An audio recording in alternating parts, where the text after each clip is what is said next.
Hello friends, welcome to my YouTube channel. आज की video काफ़ी इंपॉर्टेंट रहने वाली है क्योंकि वीडियो में हम बात करेंगे दतिया मेडिकल कॉलेज की। जी हाँ, दतिया मेडिकल कॉलेज से वैकेंसी के लिए एक और इम्पोर्टेंट अपडेट यहाँ से निकल के आ रही है। जी हाँ, संशोधित विज्ञप्ति सूचना जारी की गई है। तो क्या कुछ जानकारी इस नोटिफिकेशन के माध्यम से बताई जा रही है, सारी जानकारी वीडियो में हम कवर करेंगे। तो वीडियो पूरी देखिएगा फ्रेंड्स, तभी आपको सही से समझ में आएगा। तो चलिए देखते हैं क्या कुछ इस नोटिफिकेशन के माध्यम से बताया जा रहा है। ये जो नोटिफिकेशन आप देख रहे हैं 20/9/2022 को कार्यालय अधिष्ठाता शासकीय चिकित्सा महाविद्यालय दतिया मध्य प्रदेश से रिलीज हुआ है। गैर शैक्षणिक संवर्ग भर्ती हेतु संशोधित विज्ञप्ति सूचना यहाँ पे जारी की गई है।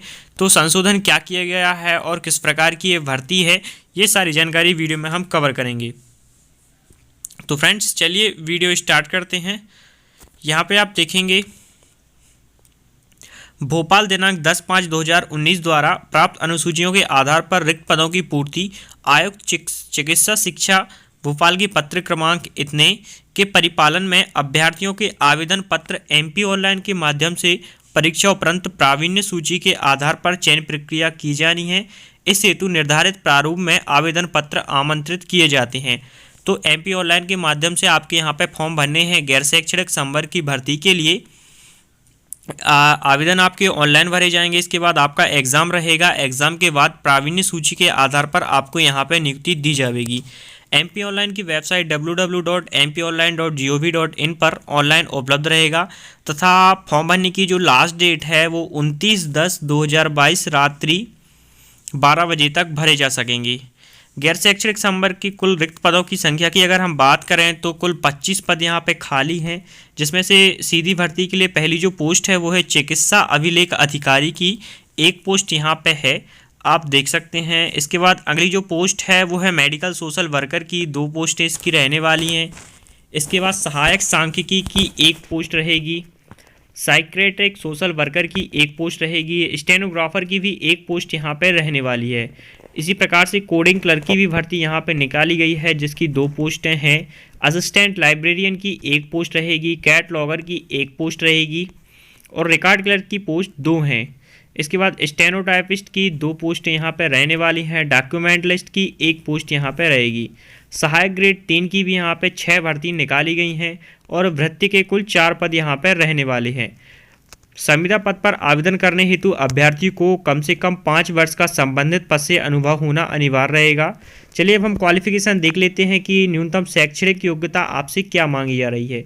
चिकित्सा अभिलेख अधिकारी 7वें वेतनमान में वेतन लेवल 12 में न्यूनतम वेतन ₹56,100 समय समय पर शासन द्वारा भत्ते, ये सैलरी है आपकी। इसके बाद मान्यता प्राप्त विश्वविद्यालय से स्नातक एवं किसी मान्यता प्राप्त चिकित्सा महाविद्यालय चिकित्सालय संस्था में चिकित्सा अभिलेख तकनीकी में 1 वर्ष का प्रशिक्षण उत्तीर्ण होना अनिवार्य है।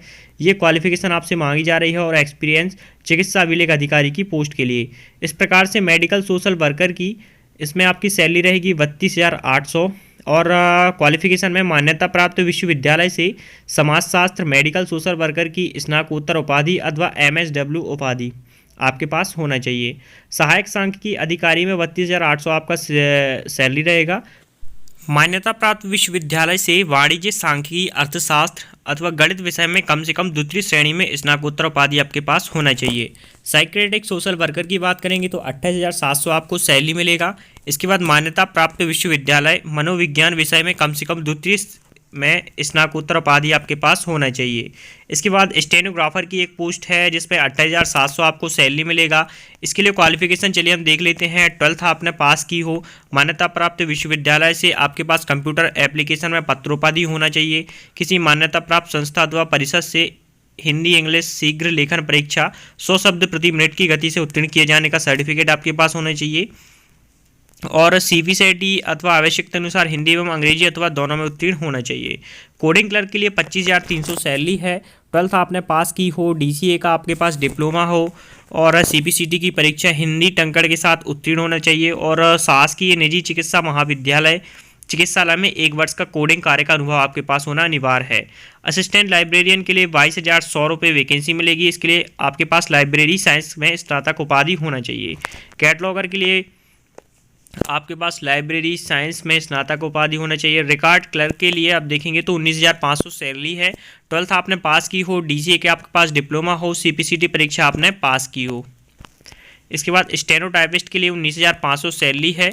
इसमें भी आपके 12th पास की हो, सर्टिफिकेट हो आपके पास कंप्यूटर एप्लीकेशन का, सामान्य प्रशासन द्वारा समय समय पर यथा मान्य अंग्रेजी अथवा हिंदी शीघ्र लेखन परीक्षा 80 शब्द प्रति मिनट की गति से उत्तीर्ण किए जाने का सर्टिफिकेट हो।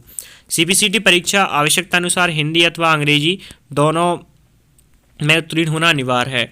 डॉक्यूमेंट लिस्ट के लिए भी सैलरी आपका सेम है, 19,500। 12th आपने पास की हो, आपके पास डीसीए हो और सीपीसीटी की परीक्षा उत्तीर्ण की हो। सहायक ग्रेड 3 के लिए 19,500 आपका सैलरी रहेगा।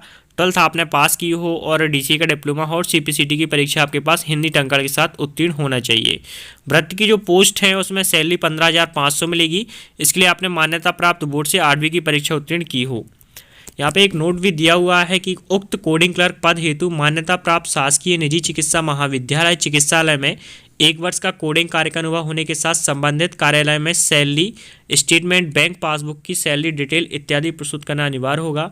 सैलरी का हम देख चुके हैं कि क्या कितनी कौन सी पोस्ट पे मिलने वाली है, लेकिन आपको पहले यहाँ पे 3 वर्ष की परिवीक्षा अवधि पर रखा जाएगा, जिसमें प्रथम वर्ष में आपको 70%, द्वितीय वर्ष में 80% और तृतीय वर्ष में 90% राशि स्टाइपेंड के रूप में देय होगी।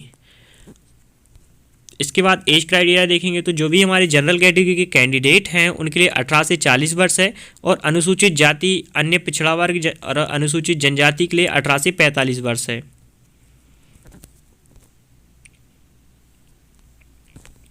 इसके बाद यहाँ पे कुछ और भी इम्पोर्टेंट पॉइंट दिए हुए हैं जिन्हें आपको ध्यान से रीड करना है। अब हम चलिए फॉर्म फी देख लेते हैं कि आवेदन शुल्क आपको कितना लगने वाला है। तो आपके फॉर्म जो है वो ऑनलाइन भरे जाने हैं। 30 तारीख से आपके फॉर्म स्टार्ट हो रहे हैं, 30/9/2022 से। लास्ट डेट है 29/10/2022। 1 महीने का आपको यहाँ पे टाइम दिया जा रहा है। अगर आपके फॉर्म में कोई त्रुटि हो जाती है तो 27 से 31 तक आप सुधार सकते हैं। और इन डेट में अगर कोई भी परिवर्तन आता है तो आपको चैनल के माध्यम से भी जानकारी मिल जाएगी, या फिर आप इसकी जो ऑफिशियल वेबसाइट है दतिया मेडिकल कॉलेज की, वहाँ से भी चेकआउट कर सकते हैं। आवेदन शुल्क की बात करेंगे तो जनरल कैटेगरी के कैंडिडेट के लिए 1400 रुपये का पेमेंट करना होगा और ओबीसी और ईडब्ल्यूएस कैटेगरी के कैंडिडेट के लिए 1200 रुपये का पेमेंट करना होगा। अनुसूचित जाति, अनुसूचित जनजाति और निःशक्तजन हेतु 1000 रुपये का पेमेंट यहाँ पे करना होगा। आवेदन आपको एमपी ऑनलाइन की वेबसाइट से करना होगा। और यहाँ पे कौन कौन से डॉक्यूमेंट्स आपको लगने वाले हैं तो इसका डिटेल दिया हुआ है, आप देख सकते हैं। तो फ्रेंड्स यही थी जानकारी जो कि मैंने आपको देना आवश्यक समझा। अगर फॉर्म भरने में आपको कोई दिक्कत आती है, परेशानी आती है तो आप कमेंट सेक्शन के माध्यम से हमसे पूछ सकते हैं, या इंस्टाग्राम पे भी हमें फॉलो कर सकते हैं जिसका लिंक आपको डिस्क्रिप्शन में मिल जाएगा। आज के लिए इतना ही, थैंक यू।